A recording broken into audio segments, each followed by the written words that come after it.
untuk menyimpan kompos cair di satu ruangan ini ya, tertutup tanpa ada sinar matahari langsung. Nah, saya akan ajak Anda masuk. Jadi ini hanya teman-teman subscriber yang pernah saya ajak masuk ke sini ya. Jadi teman-teman saya yang belum pernah masuk ke ruang rahasia ini ada di belakang saya.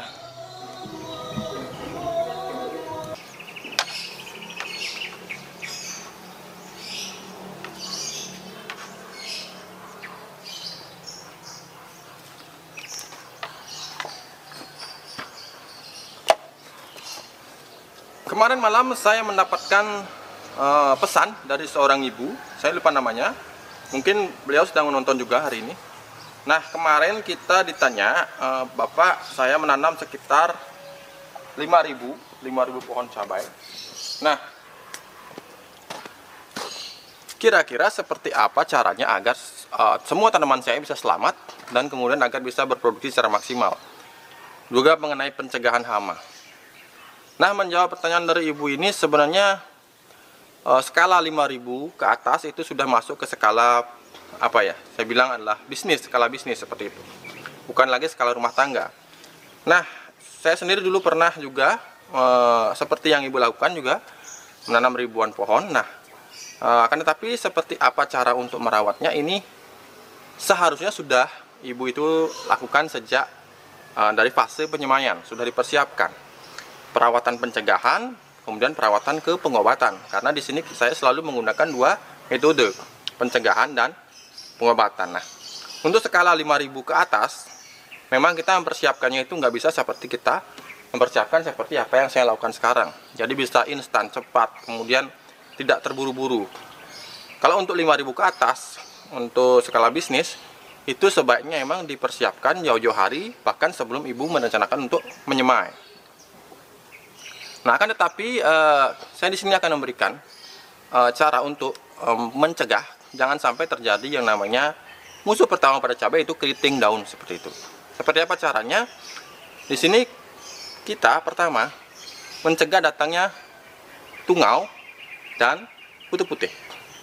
Ini dua hal yang bisa berkolaborasi mengakibatkan tanaman kita keriput, keriting maupun menguning seperti itu. Kemudian pencegahan saja dengan mencegah hamanya tidak cukup. Daya tahan juga harus kita jaga. Daya tahan daun, daya tahan batang itu kita harus jaga.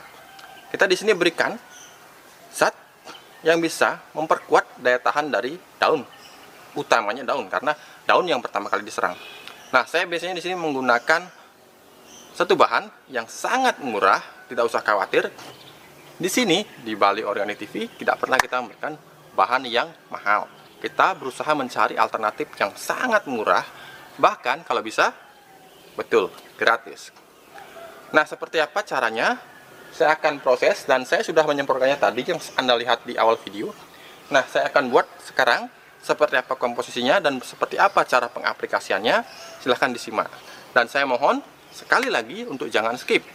Korbankan 7 menit, 10 menit waktu Anda untuk melihat secara utuh agar tidak terjadi satu kesalahan dalam memprosesnya seperti itu. Oke, sebelumnya saya perlihatkan dulu tanaman ini adalah paprika, satu famili dengan cabai. Nah, ini juga sudah berbunga dan mungkin sebentar lagi berbuah. Bunganya cukup besar-besar ya dan daunnya sangat besar seperti ini. Hampir seukuran tangan saya, lebih besar bahkan. Nah, hama di belakangnya nyaris tidak ada, bersih. Begitu juga semuanya sama bersih. Nah, kenapa? Karena kita cegah sejak awal hama itu mendekat seperti itu. Begitu juga di tanaman terong saya, di tanaman tomat saya, semuanya saya cegah kedatangan dari hama untuk transit seperti itu. Karena sebenarnya hama kutu putih itu adalah datang karena salah satu zat hormon yang tercium oleh pejantan mereka dan mereka mendekati betinanya seperti itu. Jelasnya akan saya terangkan di video yang lain karena kalau saya terangkan secara mendetail akan bertele-tele. Seperti itulah yang dikatakan oleh para penonton di video saya. Ya, karena ilmu memang sangat-sangat menarik untuk kita kupas. Lihat juga ini juga terong sangat subur, sudah berbunga dan tidak ada hama yang mengganggu di belakang daun seperti itu. Ini 100% tanpa kimia, tanpa perlakuan kimia. 4,5 tahun saya berkebun tanpa perlakuan kimia. Oke sahabat Bali Organik TV, seperti yang saya janjikan tadi, bahannya nggak ada yang mahal. Di depan Anda, di depan layar HP Anda, di sini ada toge. Toge adalah bahan yang sangat murah. Anda bisa membelinya dari harga Rp1.000. Dan kita nggak perlu banyak menggunakan toge. Kalau luas pekarangan atau banyak tanaman kita tidak begitu banyak. Tentunya, tapi kalau banyak sampai ribuan ya lumayan lah, sampai 2-3 kilo. Nah, kemudian di sini saya juga menggunakan kulit telur. Apa fungsi dari kedua bahan sederhana ini saya akan jelaskan satu persatu. Yang pertama, toge. Toge merupakan tanaman yang kita kenal banyak memiliki hormon yang berguna bagi tanaman maupun bagi manusia. Nah, untuk tanaman, hormon yang terdapat di dalam kecambah toge seperti ini adalah auksin. Di mana auksin adalah berfungsi untuk membantu percepatan pertumbuhan tanaman, khususnya pucuk-pucuk baru. Seperti itu.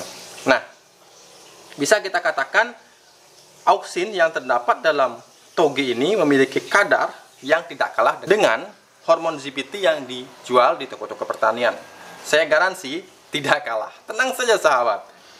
Kemudian kandungan hormon auksin di dalamnya itu berupa asam indolasetat dan juga asam indobultirat.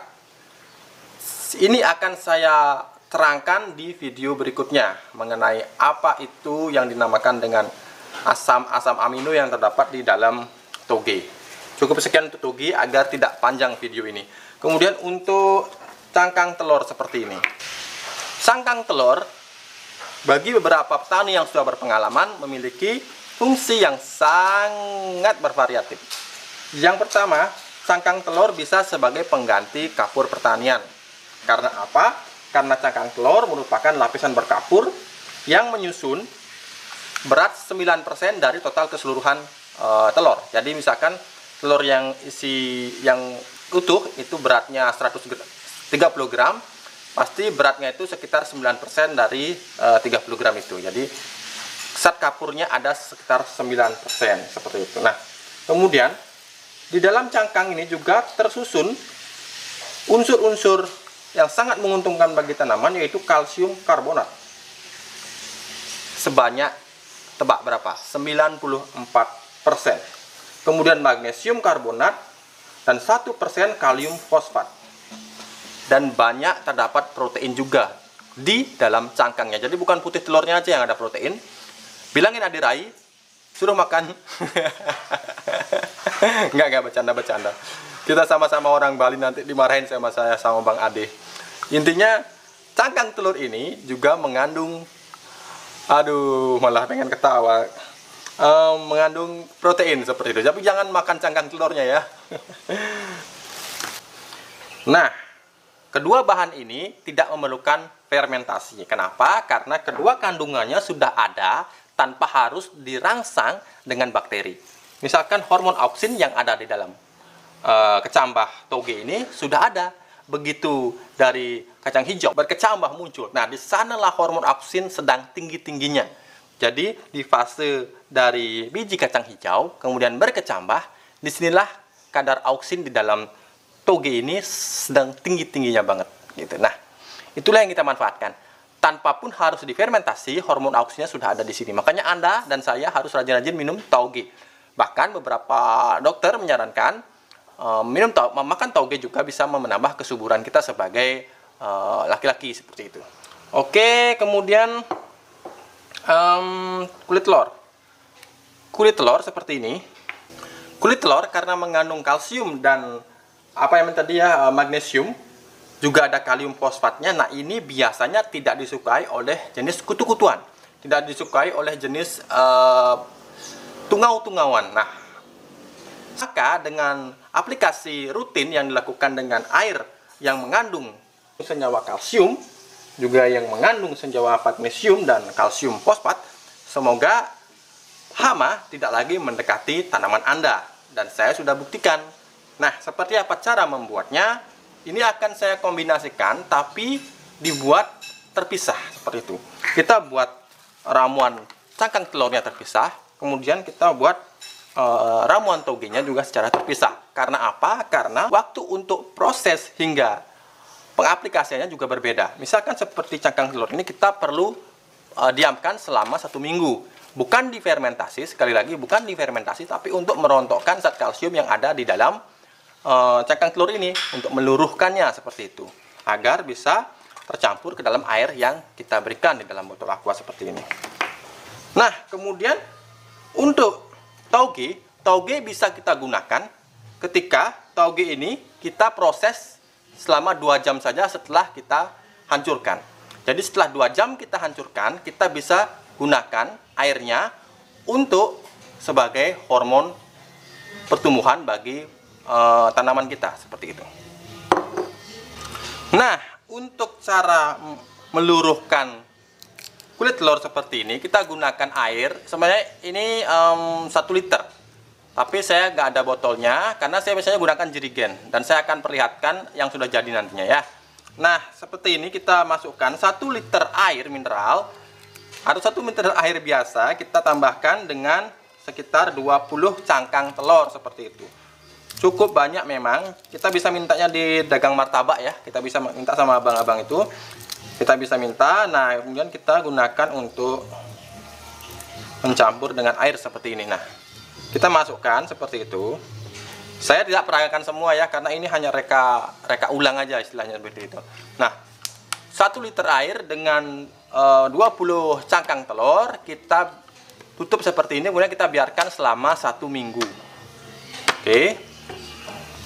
Oke, untuk taugenya saya gunakan sekitar 100 gram, kita campur dengan 400 ml air.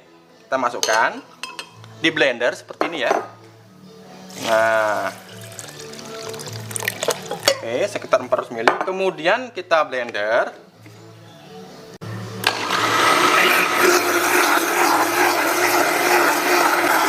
Aromanya luar biasa.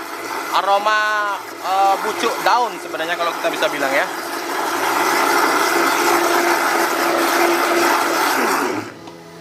Oke, setelah seperti ini kita saring. Nah, ini yang kita saring.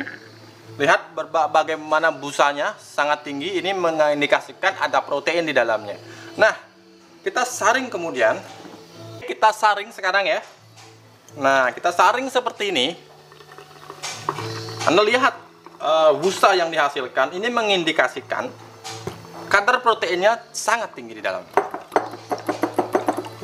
Dan kadar protein tinggi berarti di dalamnya ada asam-asaman, asam amino, bukan asam Jawa ya, asam amino, asam laktektat, kemudian banyak sekali. Hormon lah istilahnya bagi Anda yang ingin menyederhanakan kata-katanya, hormon seperti itu.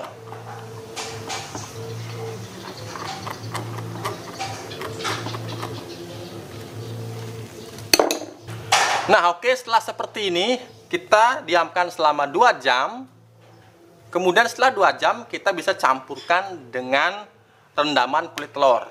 Rendaman kulit telurnya saya sedia 1 jerigen. Nanti saya perlihatkan ketika kita campurkan kedua bahan ini seperti itu. Nah, di sini saya menyimpan kompos cair saya ya. Jadi saya ajak sahabat untuk mencoba untuk menyimpan kompos cair di satu ruangan ini ya, tertutup tanpa ada sinar matahari langsung. Nah, saya akan ajak Anda masuk. Jadi ini hanya teman-teman subscriber yang pernah saya ajak masuk ke sini ya. Jadi teman-teman saya yang belum pernah masuk ke ruang rahasia ini ada di belakang saya.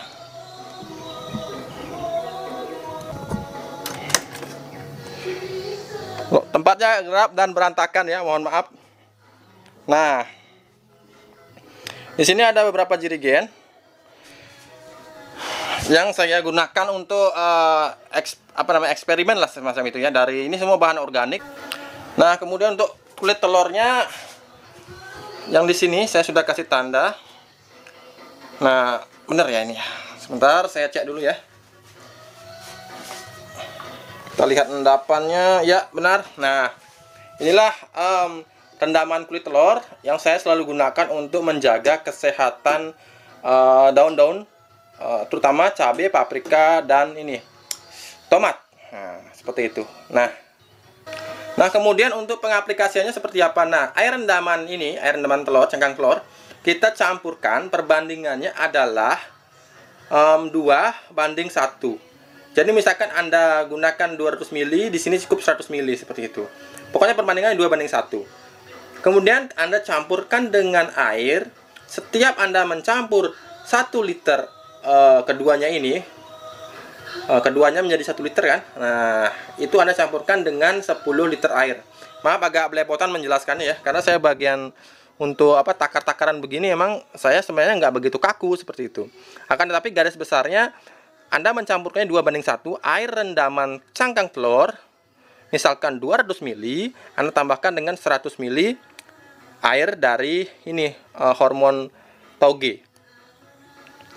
200 ml, 100 ml, berarti Anda campurkan dengan 3 liter air. Seperti itu, 1:10 dengan airnya. Jika ini 1 liter, keduanya ini campuran 1 liter, Anda campurkan dengan 10 liter air, seperti itu. Dan terus seperti itu. Nah, mengapa harus ada cangkang telur? Cangkang telur saya gunakan sebagai pencegah hama mendekat. Kemudian tauge atau hormon auksin ini saya gunakan menjaga daya tahan daun kita apabila terjadi serangan. Nah, keduanya inilah yang akhirnya saling memperkuat, seperti itu. Oke, cukup sekian pengertiannya ya. Cukup segini saja. Di sini lembab dan di sini gelap dan di sini agak gerah.